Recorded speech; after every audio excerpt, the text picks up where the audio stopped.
Welcome to the Slop Farm. Enjoy the video. You start by visually inspecting both VGA connectors and the jacket near each end. You need to identify bent pins, frayed shielding, or a broken strain relief. Once done, test continuity quickly with a multimeter to locate which wires fail. This tells you whether to repair one pin or the whole cable. Now strip back about 1/2 inch of the outer jacket on the damaged end, exposing the braided shield and the inner 15 insulated conductors so you can see which color goes to which pin. You proceed to either straighten or replace damaged pins. Small pliers let you reshape slightly bent pins, but for snapped pins, you must remove the plastic shell and fit a replacement male shell or connector.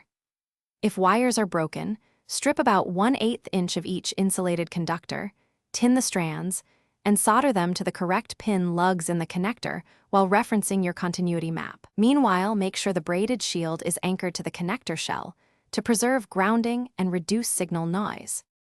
You reassemble the connector shell carefully, ensuring no stray wire strands touch adjacent pins. Once the housing is secure, check each of the 15 pin connections with your multimeter for continuity and proper mapping. Then connect to a monitor and verify image, adjusting pin seating if the signal is intermittent. If you still see no picture, focus on the horizontal and vertical sync pins and confirm ground continuity. If problems persist, try a different monitor or cable to isolate the fault.